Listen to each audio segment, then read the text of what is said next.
goes.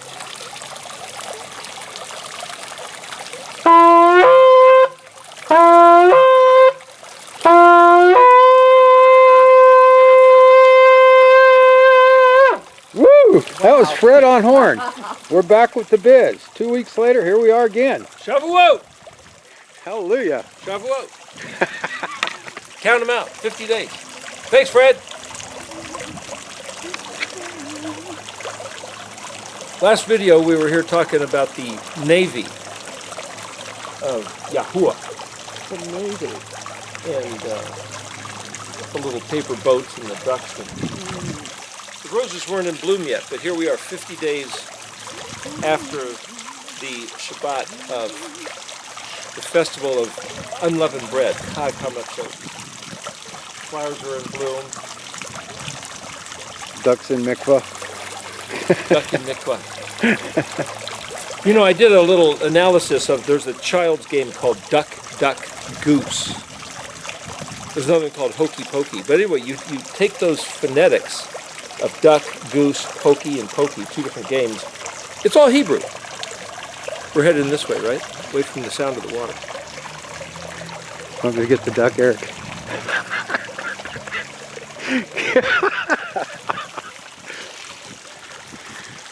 Just better visuals over here. We got the bloom and everything. Yeah, better sound. And stand over there.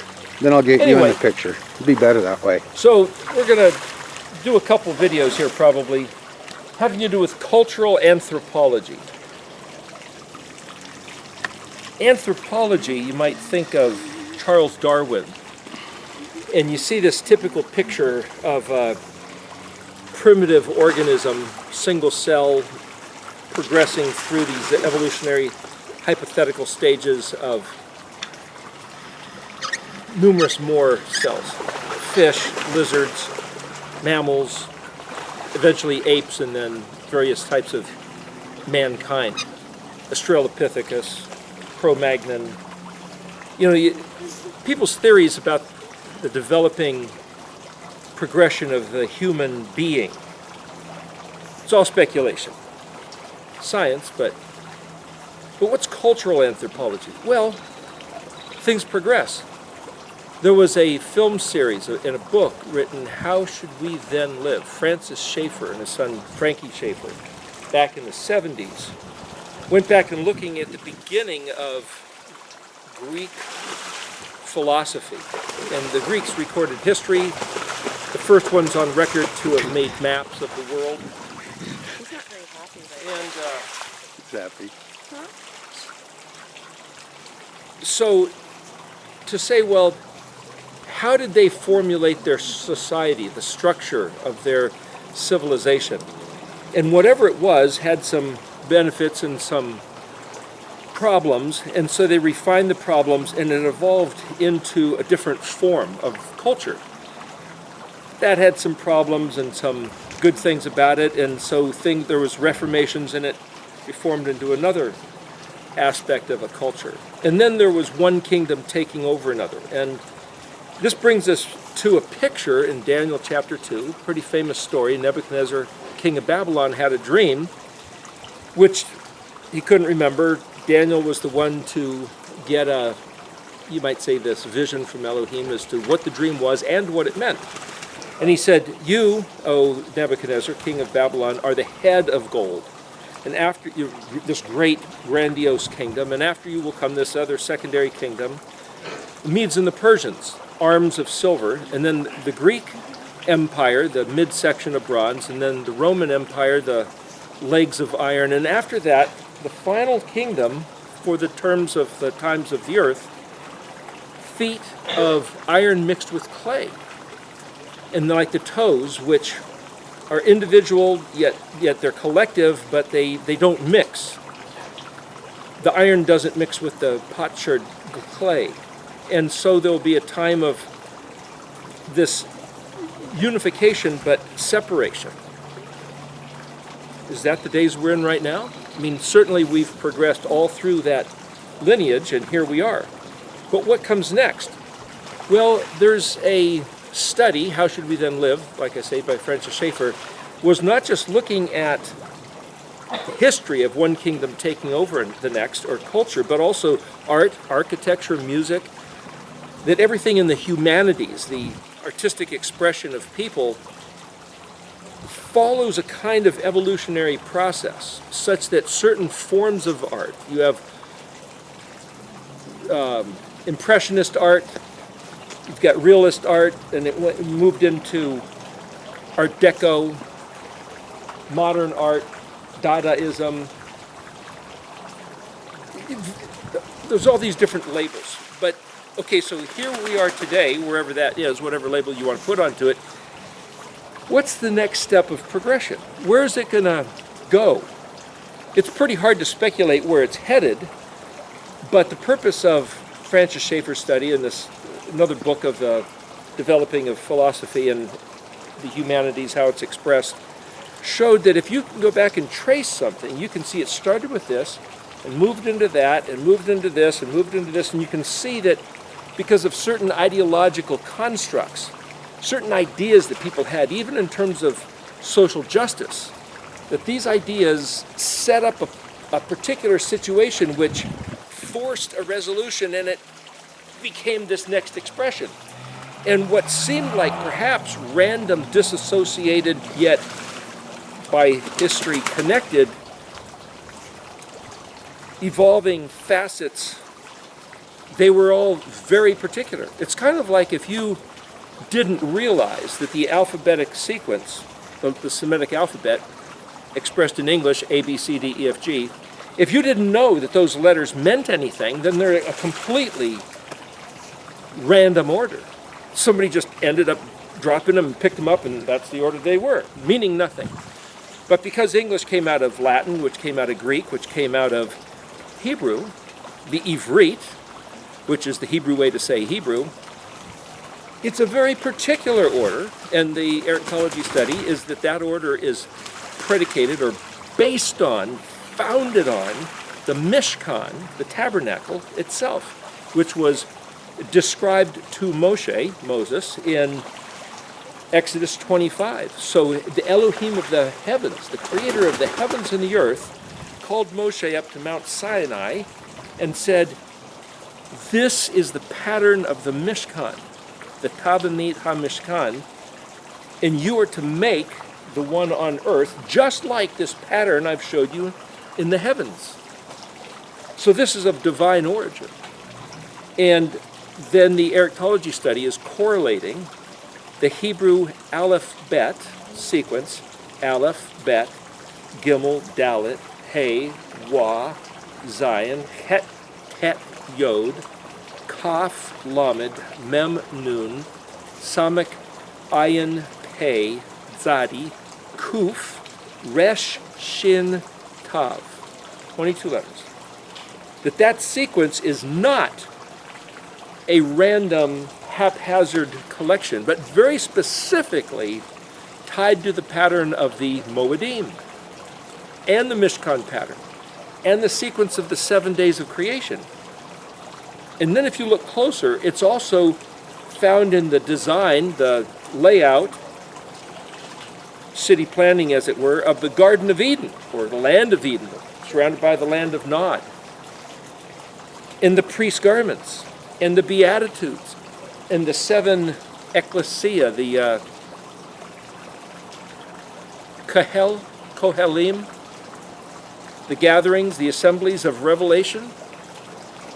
First few chapters where he was, John in the Isle of Patmos was seeing this apocalypse, this revealing of things happening in him. And anyway, I found like literally 500 places in the scriptures where this pattern is found. And so I realized there's a message in the pattern.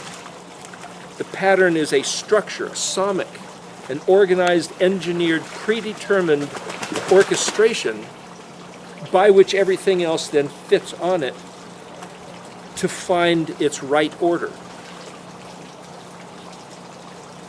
If you study anthropology, archaeology, say, of dinosaur bones, Los Angeles had tar pits, has tar pits still, La Brea. dig down, they're pretty deep, and they can pull up all these different layers of bones of animals that fell in. The flesh rotted off, the bones are still there, and they can reassemble the bones and determine what these animals look like. And the bones are all fit together in a certain pattern. Each animal pretty similar, like they had the same creator, designer, but each animal was unique. But if you know the structure of things, you can see how they fit together just right. Well, so too, the alphabet fits together like you'd fit bones together. It's a very particular structure, and it's the exact paradigm organizational structure according to a very particular method or intent or purpose or basis of the design as the Moedim, which is the 7 days of creation pattern thematically. That's another discussion that we're not going to address right now. We've talked about it at other times. But the point is this. What's that got to do with cultural evolution? Cultural anthropology? Well, there's a pattern to creation.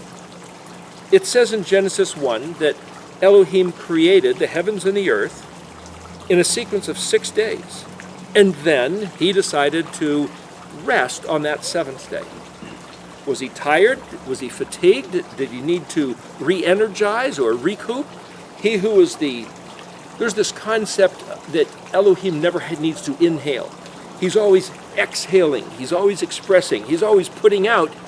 But he, being the absolute of all sufficiency, never has to stop and inhale. So why would he have to stop and rest? That concept of rest is the chance for us to, after we've expended energy, to stop and regain some strength. Same concept as the Sabbath day. Same concept as the 1 year and 7, the Shemitah year.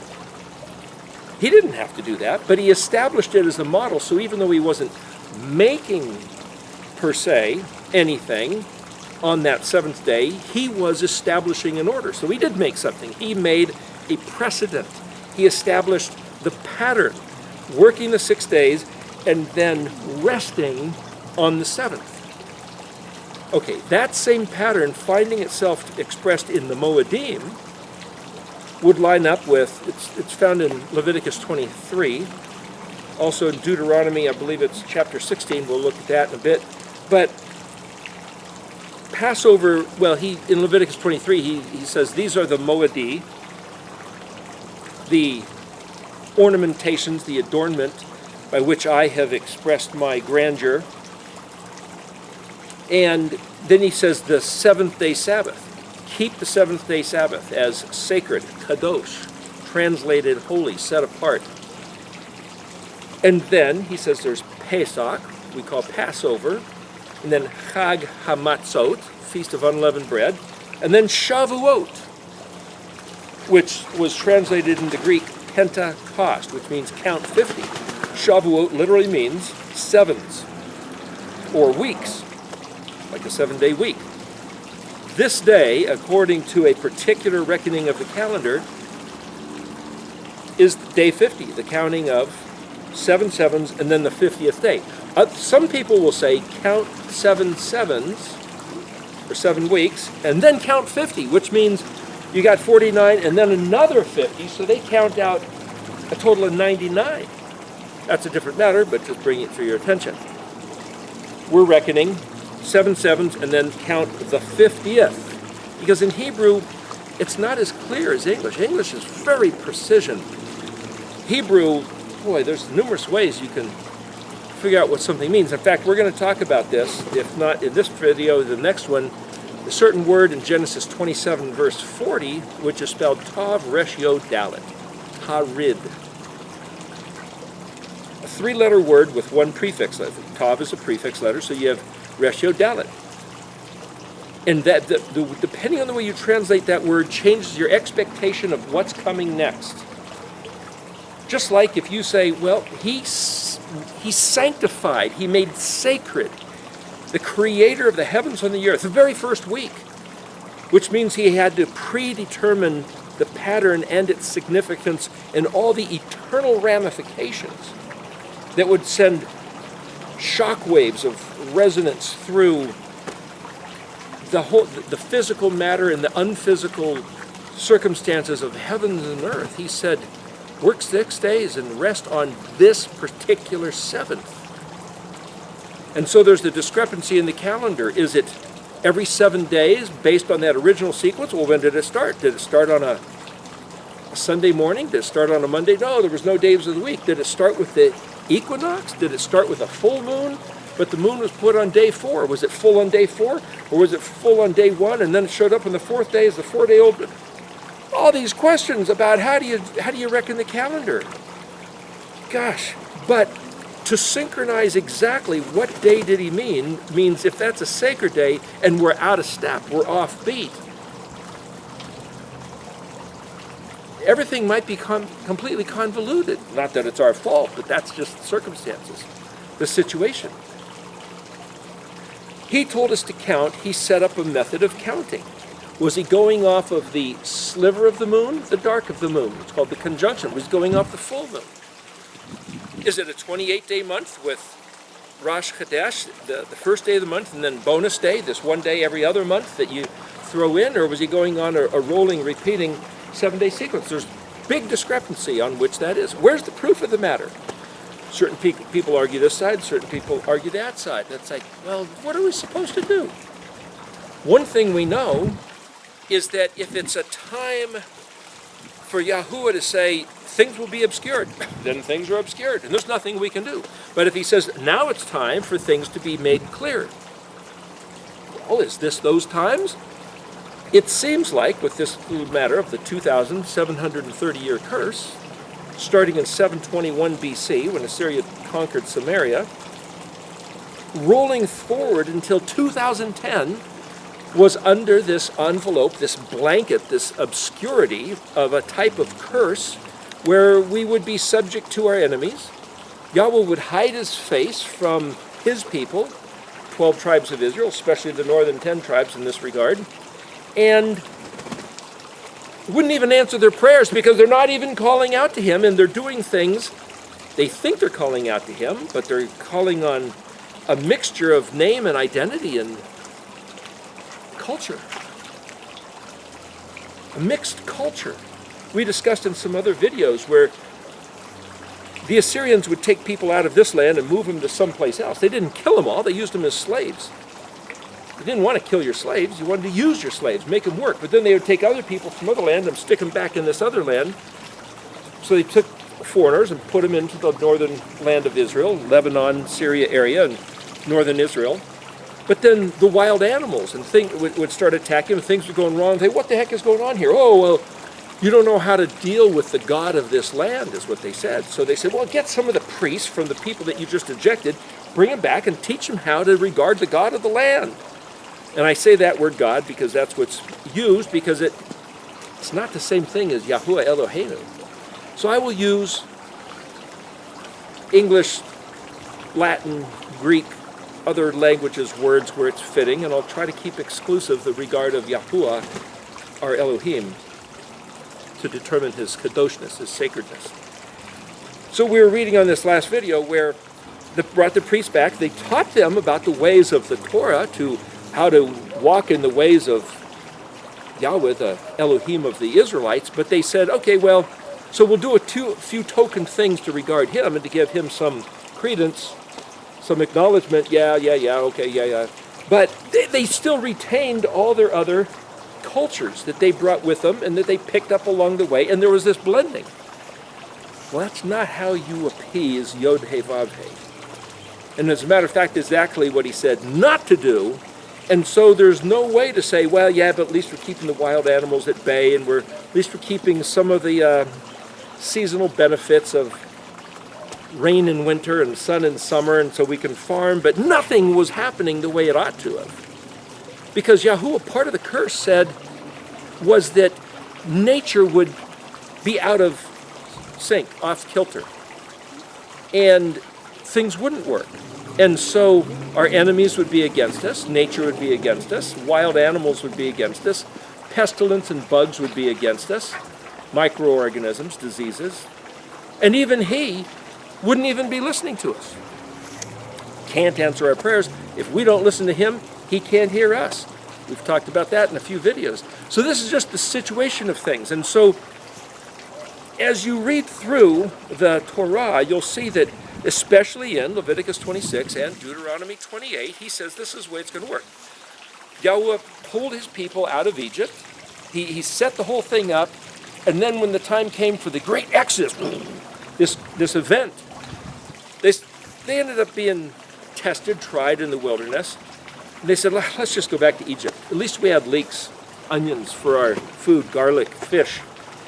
But he had just wrecked Egypt.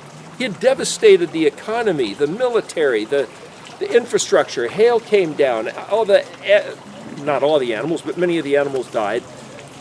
Pillaged the entire economy. The Israelites ran off with all the gold and silver and best clothing and all kinds. It's like they want to go back. They want to go back under slavery. There's nothing to go back to. It was a ruined culture.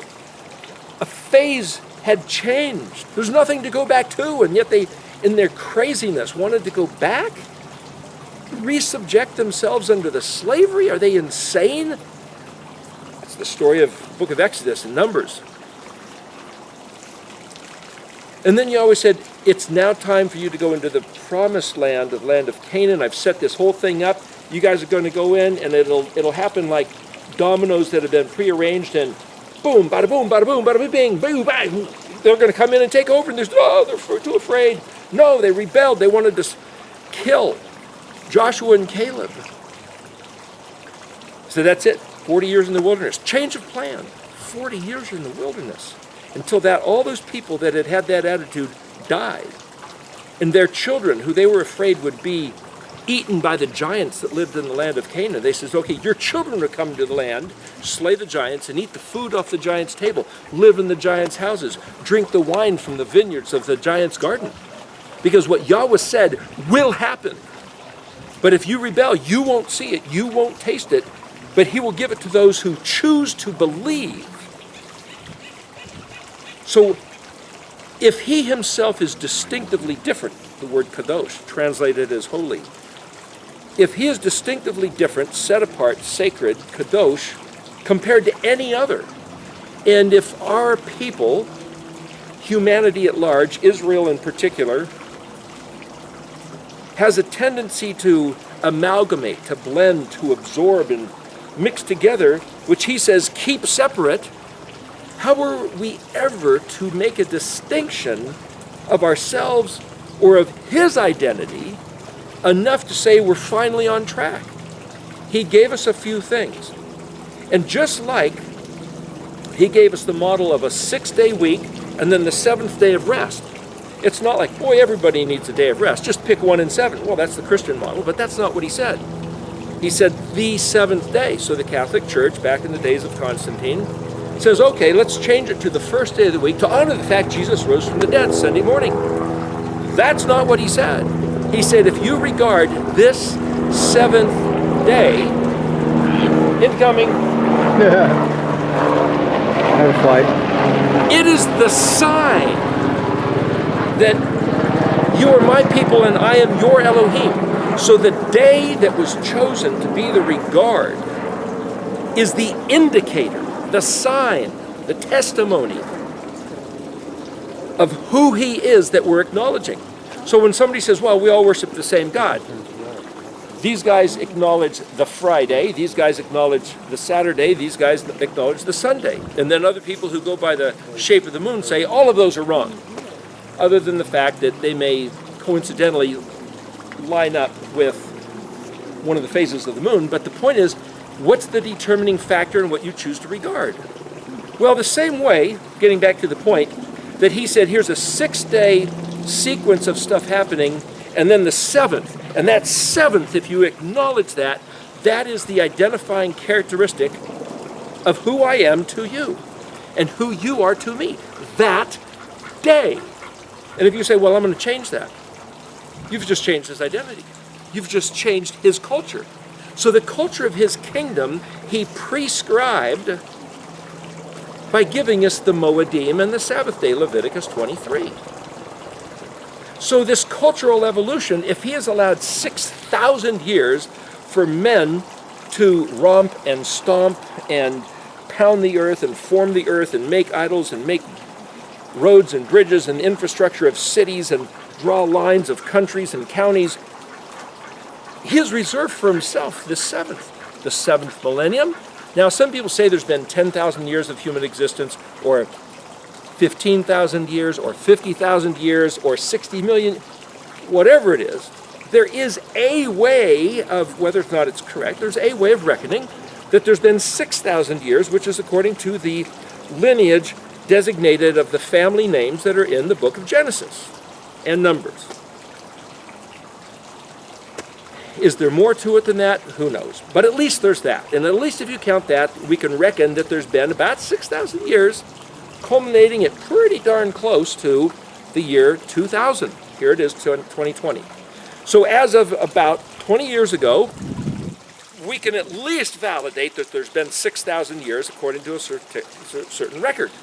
Now there's a 26,000 year progression of the equinoxes, which is this big celestial clock. Why would he do that if he's only allowing 6,000? Why would he give a clock face with 26,000? There's maybe more to the story than we think. Andrew Gabriel Roth did a book called Wheel of Stars. A whole other great study, which we won't get into, but just to say there's more stuff to talk about later on. But in terms of looking at this thing, I'm not saying there's only 6,000 years of human life, or that that's what he said, 6,000 years to the day, not a minute more, and then he's going to give the seventh millennium, and there's going to be 7,000 years, not a second or a day more. Well, that's what I've heard somebody say. But what I'm saying is that at least there's the pattern, 6,000 years given to men to do their work, and he, Yahweh Elohim, the creator of heaven and earth, reserving for himself thus the seventh. And if you can use that pattern to say there was 6,000 years and then 1,000 years, then we are pretty close, one way or another, here at 2020, to be at the transition between the millennium. Now, how do I know this is true? I don't know it's true. This is speculation, based on calculation, but it's deductive reasoning. Not deduct like that guy over there, but deductive meaning we look at what's there, we count it up, we assess it, and then we try to make a determination out of it. Speculation, very subjective. But the point of that is, what if I come up to a certain conclusion and say, oh, this is the way it is? Based on what? Oh, based on all this. Well, facts don't lie. There's a saying, figures don't lie, but liars can figure. You can use the same numbers and come up with a whole different spin. They're doing that with this coronavirus in terms of how many people have died and how did it start, and on. We won't get into that, but what I'm saying is just because you see certain numbers that suggest certain facts doesn't mean those facts are accurate. So how do we know what's accurate? He gave us the model of the Moedim and the pattern of the 7 days of creation, which interface thematically, perfectly fit with the Moedim, with the pattern of the Mishkan, with the Hebrew alphabet, with the life of Yeshua being Mashiach written in the Gospels, and him sitting down on the mount and speaking the Beatitudes of Matthew 5. It all fits together. It establishes a pattern. So what I'm saying is, based on that pattern, we can then use that as this overlay grid over the facts and figures by which to calculate, is there something going on here? You look at a random list of words and you go, I don't know what this is. Well, if somebody gives you a clear piece of acetate overlay with certain squares and circles and lines and other things, you say, I don't know what I'm looking at. Oh, here, take this overlay and lay it over this writing. It's like, oh, now everything's organized. This is what I'm looking at. That's what this Mishkan pattern does, is it gives you this overlay by which things are organized and structured. That's the word Ayin Resh Kaf, Eric. Prepared, arranged, ordered, laid out, column and row. It's a picture of the letter Samic. And to understand how the Samic is the word ayin, and to put it into verbal expression like the spelling of words is the letter Pei, and you go, oh, I get it, aha! That's a picture of the letter Zadi. Samic, ayin, Pei, Zadi, right there, is trying to read what that means. So you go, okay, I can choose to believe anything I want. But if there is a cultural evolution at hand, a progression of the equinoxes between the constellations found in the zodiac, and the word zodiac's not a bad word. The word zoo and zoology comes from this Greek word. Some girls are named Zoe, and it means to have life, living creatures. So here's living creatures pictured in the sky in Hebrew the word is mazar, constellation, mazarot, plural, constellations. Pictures of living animals. But those living animals aren't these pictures of idols to be worshipped, but they are indicators of concepts that those diagrams represent. It's just like the pictographs of the Hebrew alphabet. And nobody's worshiping the letters, but those are pictures which are diagrams illustrating concepts which can be read and fathomed, determined, comprehended with great depth. So how you choose to put these things together then says, well, make of it what you will. So we've talked before that you can read certain verses in English and come to a certain conclusion based on what it says in the English. But you read the words in Hebrew, it's enough to make you think something different. Just an example, going back to this verse in Genesis 27, verse 40. Here we have Isaac, and he's very old, he's about to die, and he's giving a blessing to his two sons, Yaakov and Esau. And Yaakov, otherwise known as Jacob, had already swindled or traded. It wasn't a swindle, it was a commercial deal. I'll give you this, you give me that, and Esau said, sure, you bet. There's more to the story in the book of Jasher. Whether or not that's true is speculation, but apparently Esau was running for his life. He had just killed Nimrod, and people were hunting him down, and he didn't think he had much time left anyway. He didn't have any need of his inheritance, but he needed to regain some energy, so he says, look, I'll trade my inheritance, just give me a bowl of this porridge. Jacob took advantage of Esau's weariness, made the trade. Esau was invigorated, took off running, and he survived the people that were hunting him down, but now Jacob had his inheritance. Was it taking advantage of an occasion? Was it a swindle? Was it a weasel and overreach? Who knows? But it certainly was a weasel of overreach when Jacob went in there at the proddings of his mother, Rebekah. Esau was a hairy man. Jacob was smooth.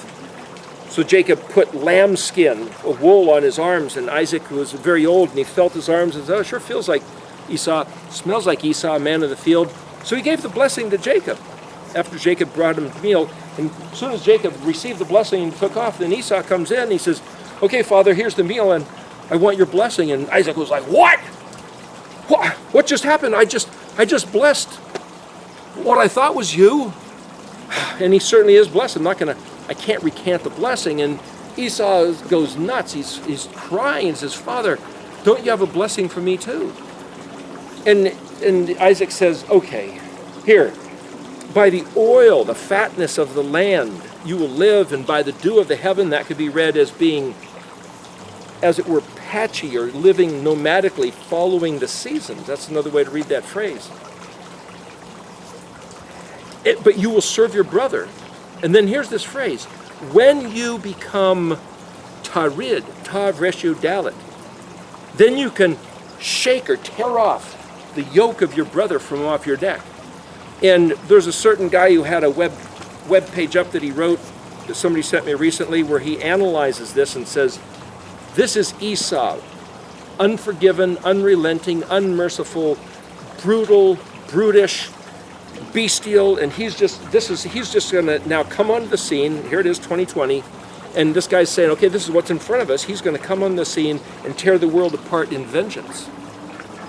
Because that's the way they translate the meaning of that word, tav reshu dalit.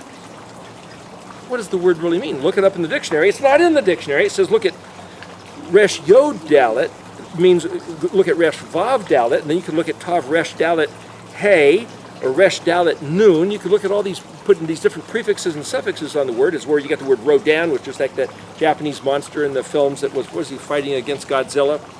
And it's like, it means tyrannical ruler, monster. It also means to descend or to be debased or to crash down. It also is the root of the word for Lord, which is to dominate, or road, which is to smash and pulverize and lay a path that you could drive on. Tav resh yod dalit. But if you look at the meanings of the letters, you could break down that word. Tav resh is the word search and explore. Yod dalit is this word arm, strength, power, ability. You could say, okay, then searchability. Search for your power. Search, where's the hand of power? Well, Tav is the sign of the covenant. Resh is this head, or this exalted noble man. Yod is the hand of working, like putting your hand to the task proactively. And Dalet is this door, like a decision.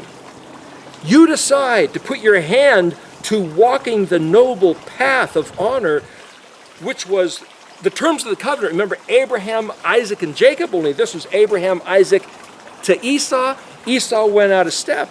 But Isaac is saying to Esau, I believe, in this word tarid, Esau, look, I just gave a blessing to your brother who snuck it, weaseled it, and you're to be his servant, his yoke upon you, as it were. The word servant is obed, ayin bet dalet. But he says, when you just walk as an honorable man according to the terms of the covenant of Abraham and Isaac, handed down genealogical, Esau and Jacob were twin brothers. Just do the right thing, and the yoke of your brother is off your neck. There's nothing there to be yoked to. But when you're yoked, it's the two pulling together, teamed up, hand in hand, working together in tandem. So Jacob's job, while Esau was kind of going nuts, was to teach him the ways of righteousness, the ways to walk in the covenant. And because Jacob somehow, though he was weaselly and snivelly and overreaching, and somehow Jacob still had this heart for the covenant, which Esau seemed to not have. And it looks like Isaac is saying, Esau, put your hand to the task of the honor, the nobility, just be a man of the covenant. And there's no yoke from your brother. But see, that reads as a whole different future. So here this one fellow wrote this article saying Esau's going to rise to world prominence as this brutal, bestial man of aggression and destruction. And he uses some movie poster scenes as a indicator, showing Clint Eastwood holding a giant revolver in his backhand, Unforgiven. Arnold Schwarzenegger, the Terminator, I'll be back. And a few other, Dog the bounty hunter, mentions about a guy named Doeg who killed the priest that helped David and the whole town and the women and children and the animals, and the guy is just a ruthless, brutal monster. And he says, that's Esau coming back. That's in front of, oh no, Esau's coming. It's like, wait a minute. I can read this, that the future in front of us is that, as Isaac said, the descendants of Esau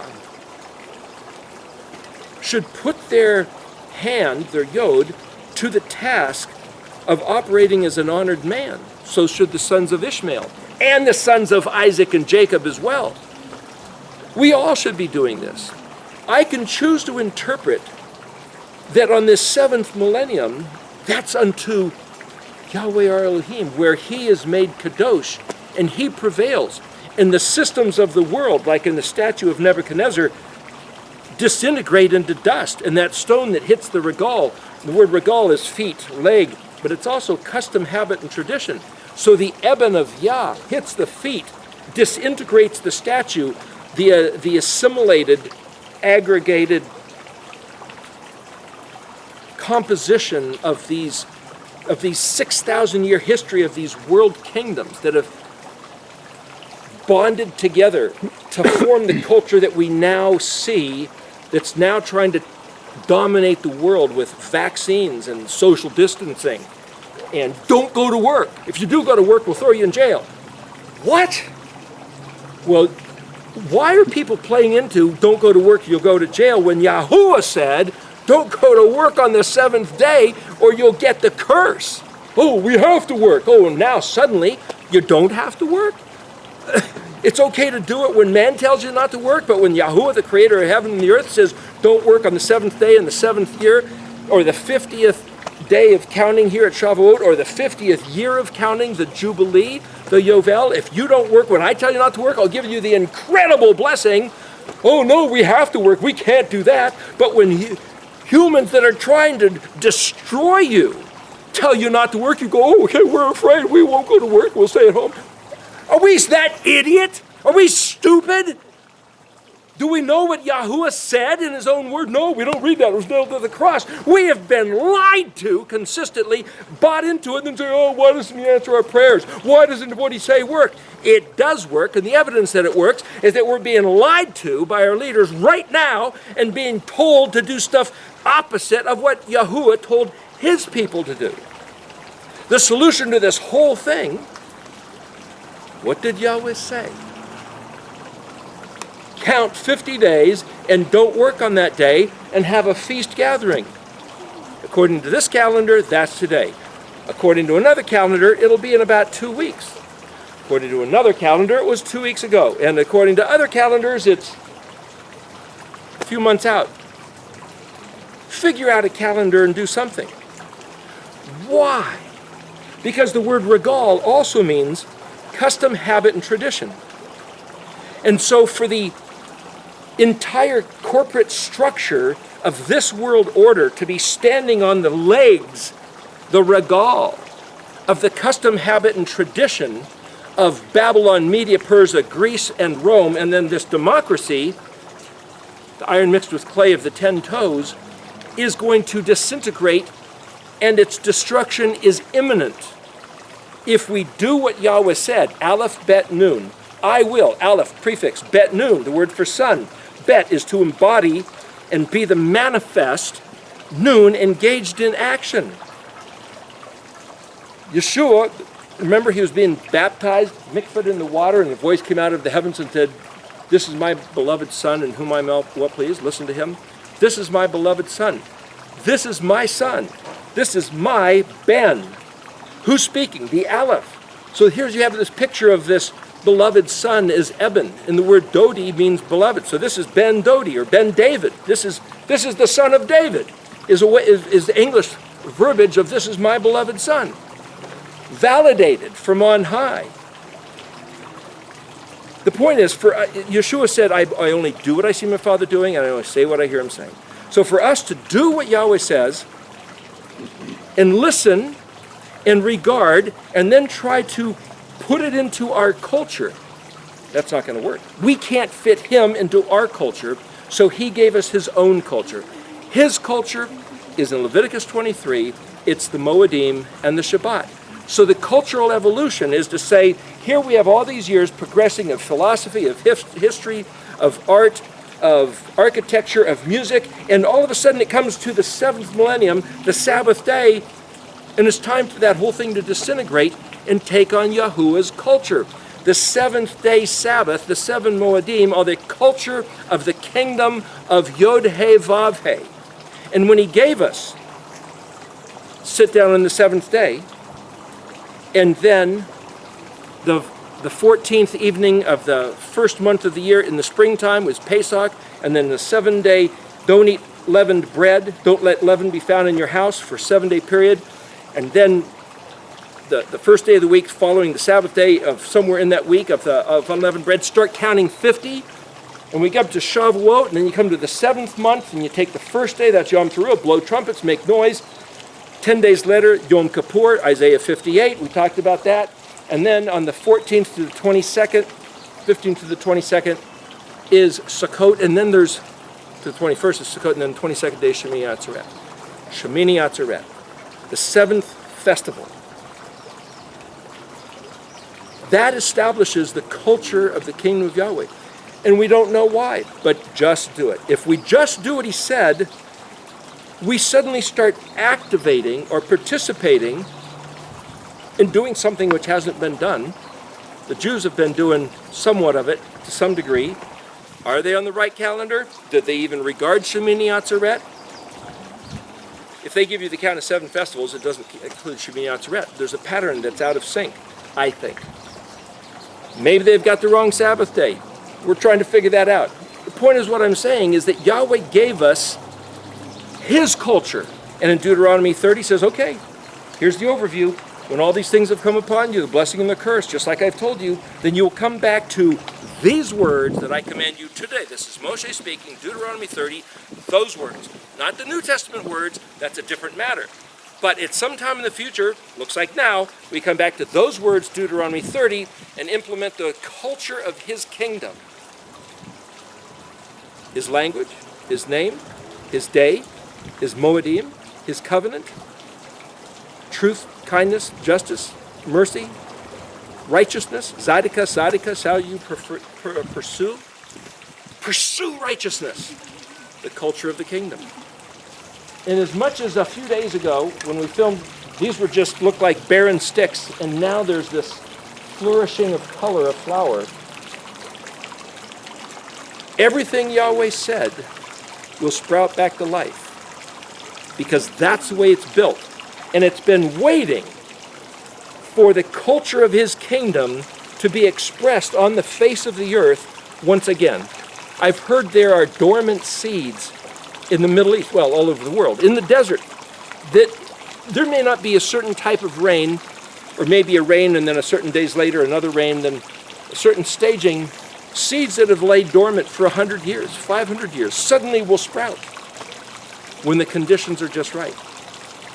You'd think the place was a barren wasteland, but given certain conditions, it sprouts. In the Middle East, in the land of Israel, I fully expect to see that place resprout. Right now, it's a barren desert. There's verses that he said it'll be like the Garden of Eden once again. One of these days we'll be sitting under our own vine and fig tree. There's a fig tree right there. This is a picture of a promise, but here we are in California. I believe Israel will look like California and Oregon, two of the most beautiful places on the face of the earth, with abundance, with blessing, with thriving vegetation. And you look at Israel right now and you say, boy, this is the land of the forefathers. And it's like, no, wait a minute. Remember when Abraham and Lot were standing there looking over the valley, and it was like the luscious place on earth? Yahweh says this is the most beautiful land in all the earth. He didn't give his people a barren wasteland. It became that. The Romans came and salted the place and killed off all the vegetation, I heard, and that the siege of 60 AD. It's like what we have inherited is not evidence of the promise of the blessing. It's the visualization of the promise of the curse. We haven't seen the blessing yet. What he said is in front of us, and I can choose then to believe that what he said is going to happen. I can choose to believe anything I want. I can choose to believe the story that Esau is going to rise and terrorize everybody, that the giants are going to rise up again and start eating everybody. I can choose to believe that Bill Gates and the vaccinators get to take over the world and inject everybody and melt their brains. I can choose to believe that the NWO and the WHO and the Bilderbergs and the Illuminati and the White Dragons and the Chinese and the Ruskies and the British and all the Nazis and the capitalists, and I can choose to believe that all those guys think they're going to take over the throne and rule the world. No, they're not. Not according to what Yahweh said. So the purpose of this study is to say, just read what Yahweh said and choose to believe that. Play into what he said. I'm not imagining my own fantasy and choosing to believe in La La Land and believe in Walt Disney fairy tales or Aesop's fables.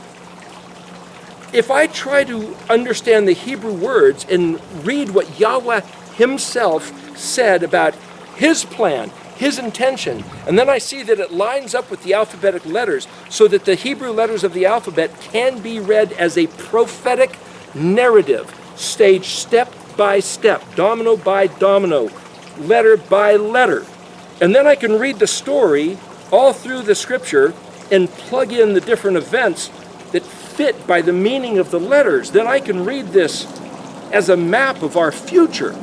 And I believe where we are right now is the words opening up, which is at Pei, mouth opening, words opening, Zadi sprouting, coming to life, and the next thing, Kuf, Kudluk, this is a sickle of harvest, but it's also a cartoon. If somebody opens their mouth to speak, then you have this bubble, as it were, drawn with words inside of it. That's kind of a Kuf picture. To ascend, Yeshua ascended up, that's a Kuf picture. For him to come back as the Resh conquering hero, that's a Kuf picture.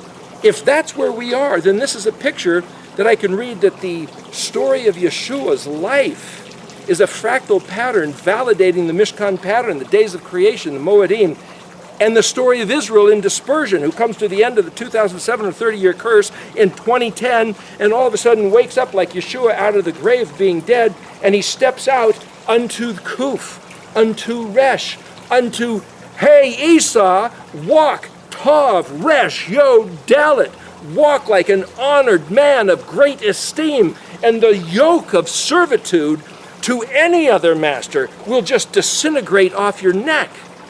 In bondage to no one but the covenant with Elohim, the covenant of our forefathers of Abraham and Yitzhak. It's even available to Esau. And then if you read in the scripture, which Fred will be talking about just coming up here shortly, the promise of this sabbatical, this seventh millennium, this seventh day unto Yahweh our Elohim, is even available to the Egyptians and Assyrians, both of which were arch enemies of Israel. But Yahweh makes provision for them to be referred to as his people. He doesn't hate those guys. He says, I don't even want to have the wicked be destroyed forever. Yahweh says that he is wanting and hoping and yearning for that the wicked would stop doing wickedness and turn to do righteousness, and that none of his wickedness would be remembered. I can choose to believe the narrative that I read in the Hebrew, and then when I read a English, Greco-Roman, Western, Occidental, Christian narrative based on the King James Bible and see a discrepancy, I've got a choice. Am I going to believe the Hebrew narrative or the Greco-Roman Christian narrative? My choice. I can believe whatever I want. So why is it that I choose to believe the one that weakens me, imperils me, makes me very afraid, and promises me that I will be destroyed by my enemies? I can read the book of Daniel and read the book of Revelation, and that's what it seems to say. But I can read the same verses in Hebrew and say, no, Yahweh is my Elohim, we win. We were just talking to a guy yesterday, and he says, oh yeah, you read the Christian Bible and the Christian stories.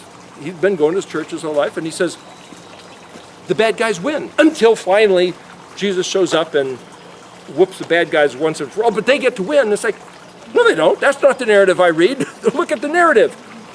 We win because the ebon stone hitting the regal and setting up its kingdom is not necessarily Jesus coming back. It's us coming back to do what he said as a good son, doing the will of our Ab, our father, because Aleph Bet Hey also means will. And Aleph Bet Nun could be read as, I'm doing his will. For Israel to do the will of Abba Yahweh, our father, changes everything. Just like when the equinox happens and the sun and the earth coincide to be in such that the place warms up, those flowers sprout and that water flows. And just like this statue that we looked at once before of this young couple enamored, Ani Ladodi, Ledodi Li, Song of Solomon, chapter 6, verse 2, I think it is. I am my beloved and my beloved is mine. When Israel has that heart of affection for Yahweh, and it's reciprocated from Yahweh to his people, he will not let us be destroyed by our enemies. That's not the teaching that I read in the Hebrew scripture. That is the teaching that I read from a Greco-Roman, British American, Christian, Occidental, Western mindset in the New Testament. But it is not the teaching that I read in the Hebrew scripture. Ani Ladodi Vedodi Li, bringing back the Aviv and all Yahweh's promises for this seventh millennium, for this Shabbat of Yahweh's favor to his people, means that those guys that are trying to inject us and take over the world and telling us to sit down when he said to stand up and telling us to stand up when he said to sit down, they're going down. And there's no options.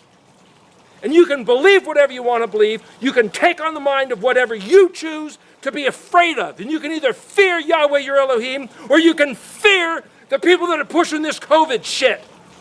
Oh, excuse me, Shin Tov, that means foundation and basis of their rule. Your choice, believe whatever you want to believe. And if you listen to people that know the science, masks don't do any good, just so you know. In fact, they'll make you sick. Believe whatever voice you want to believe. Believe these scientists, believe those scientists. Believe these translators, believe those translators. Believe these preachers, or believe what these words mean. Your choice. The evolutionary, anthropology, is that humankind is destined at one time or another to come into this place of returning to Yahweh. And if we at this time start whining and sniveling and doubting him the same way that the entire nation of Israel did when they came into the brink at the threshold of the promised land, we can send ourselves back into the wilderness for another 40 years just like they did, but that's not necessary, it's not predestined, and we can choose to stand here and be those that trust him and enter into his word and enter into his promise, and there's nothing that giants can say about it. There's nothing that their intelligentsia or their powerful hands or their culture or their legs, they can't even run. It's a metallic, iron, brass, gold, silver, economic idol of no life. Reading the picture of Nebuchadnezzar's vision. We have the Elohim of life. Who are you going to trust? Who are you going to believe? What narrative do you want to listen to take it to heart and set your mind on victory or set your mind on defeat? You can believe whatever you want. Timely message. When I read the scriptures, he's waiting on us. The promise is sitting there. He's waiting for the generation who will pick it up and take it and run with it. That's what he said. And every time we sit there and go through all these places and read them and say, this is what this word means and this is what that word means, it's based on what he said. It's not based on me trying to twist a certain doctrine or offend a certain doctrine. It's me trying to say, what did Yahweh say? What did he mean? And dare I choose to believe these words at face value? And if I can believe the words at face value, then I can take that paradigm of consciousness as a culture of the kingdom, which is present tense, immediately in front of us, offered to us, and say, okay, this can be real if I choose to make it real. Therefore, that whole idea of think it, imagine it, project it, hope to it, the kufav, the tikva, picture it as a reality and then play into it as reality, so the mechanics, the mechanism, the protocol, the procedure of how to do this becomes what you talk about. And as you talk about his stuff will manifest if you do it with a true heart unto him, not because it's your imagination, but because it's his hope and his imagination that we're playing into. All esteem Yahweh. Hallelujah. Odula Yoaki Tov, Ki Leolam Chaz Tov. Good video, brother. Let's get it uploaded.